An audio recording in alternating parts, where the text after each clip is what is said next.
తెనాలి పట్టణంలో వర్షపు నీరు నిల్వ ఉండకుండా పంట కాలువల ద్వారా నీటిపారుదల వ్యవస్థను మరింత మెరుగుపరిచేందుకు ప్రభుత్వం ప్రత్యేక దృష్టి సారించిందని స్థానిక ఎమ్మెల్యే రాష్ట్ర పౌర సరఫరాల శాఖ మంత్రి నాదెండ్ల మనోహర్ వెల్లడించారు. స్థానిక విఎస్ఆర్ కాలేజీ నుండి వైకుంఠపురం వరకు చేపడుతున్న పంట కాలువల అభివృద్ధి పనుల్ని సోమవారం పౌర సరఫరాల శాఖ మంత్రి నాదెండ్ల మనోహర్ పరిశీలించారు. ఆర్టీసీ బస్టాండ్ సమీపంలో కొనసాగుతున్న పూడికతీత పనుల్ని సందర్శించారు. కాలువలో పేరుకుపోయిన పూడికను పూర్తి స్థాయిలో తొలగించి నీటి ప్రవాహానికి ఎలాంటి ఆటంకం లేకుండా చర్యలు చేపట్టాలని సంబంధిత అధికారులను ఆదేశించారు. రానున్న వర్షాకాలాన్ని దృష్టిలో ఉంచుకుని పూడికతీత పనుల్ని వేగవంతంగా నాణ్యతా ప్రమాణాలతో పూర్తి చేయాలని సూచించారు. ప్రజలకు ఇబ్బంది తలెత్తకుండా పారిశుద్ధ్యం, డ్రైనేజీ, నీటిపారుదల వ్యవస్థ బలోపేతానికి అవసరమైన చర్యలు నిరంతరం చేపడుతున్నామని తెలిపారు. ఈ కార్యక్రమంలో సంబంధిత అధికారులు పాల్గొన్నారు.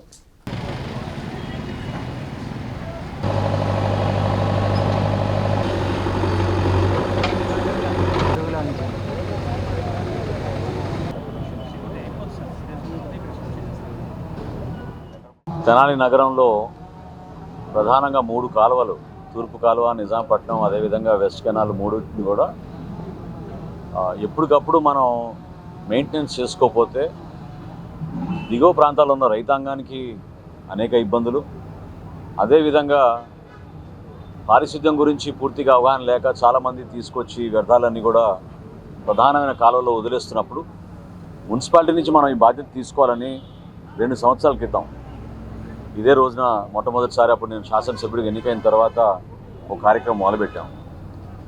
ఈరోజు అందరినీ సమన్వయపరుచుకుంటూ ఇరిగేషన్ డిపార్ట్మెంటు, మున్సిపాలిటీ ఇద్దరూ బాధ్యత తీసుకుని ముందుగా తూర్పు కాలువ దాదాపు 2.7 కిలోమీటర్లు ఈ చెత్త అంతా తీయడానికి 6 జేసీబీలను పెట్టి దాదాపు ఒక 10 ట్రాక్టర్లు ఏర్పాటు చేసుకుని ఇవన్నీ కూడా లిఫ్ట్ చేయడానికి ఒక ప్రయత్నం ప్రారంభించాం. ఈ రోజు నుంచి సుమారు వారం పడుతుంది మనకి ఈ కాలువ మొత్తం క్లీన్ చేయడానికి.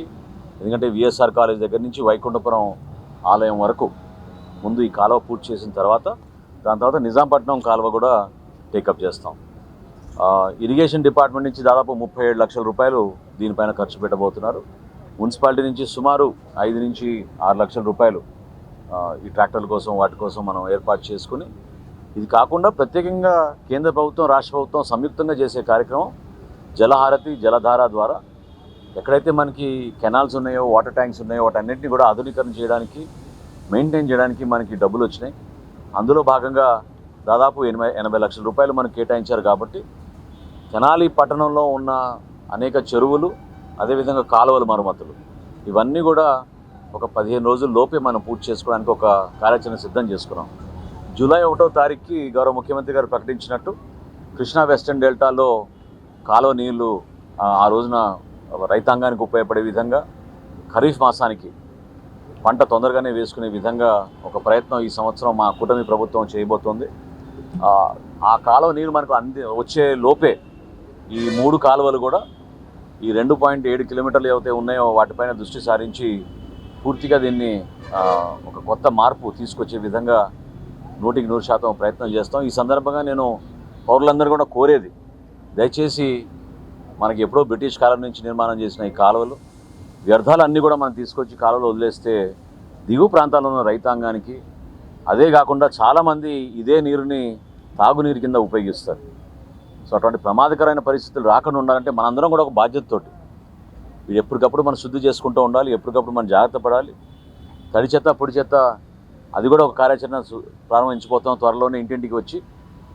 ఇవన్నీ చేసేది కూడా అంతిమంగా ఏంటంటే మనం తీసుకొచ్చి కాలంలో డంప్ చేయకుండా గార్బేజ్ సెగ్రిగేషన్ చేసి గార్బేజ్ కలెక్షన్ కరెక్ట్గా జరిగితే ఈ స్థాయిలో ప్రతి సంవత్సరం మనం డబ్బులు ఖర్చు పెట్టి ఈ కాలువలు బాగు చేయాల్సిన పరిస్థితి రాకూడదని మనస్ఫూర్తిగా నేను కోరుకుంటున్నాను. ఇది ఒక పెద్ద కసరత్తు. ఈ ఎక్సర్సైజ్ చేయాలంటే అన్ని డిపార్ట్మెంట్లు సమన్వయం చేసుకుని మనం ముందుకెళ్ళాలి. అదేవిధంగా ఈ వర్షాకాలం చూసాం మనం, చాలా పెద్ద వృక్షాలు మన తెనాలిలో పడిపోతూ ఉన్నాయి. సో ముందు బ్రాంచ్ కటింగ్ కూడా చేయాలని కమిషనర్ గారితో ఒక ప్రణాళిక సిద్ధం చేసుకుని ఎంఈ గారు, ఆయన ఎంహెచ్ఓ వీళ్ళు ముగ్గురు కూడా ఒక బాధ్యత తీసుకుని ఈ పెద్ద వృక్షాలు ఎప్పటి నుంచో దాదాపు 3-4 దశాబ్దాల నుంచి ఉన్న ఈ వృక్షాలు వాటికి బ్రాంచ్ కటింగ్ అనేది చేసుకుంటూ ముందుకెళ్తున్నాం. తద్వారా రేపటి రోజున గాలివానలు వచ్చినా కూడా మనకి ఇబ్బంది కలగకుండా ఉండాలి.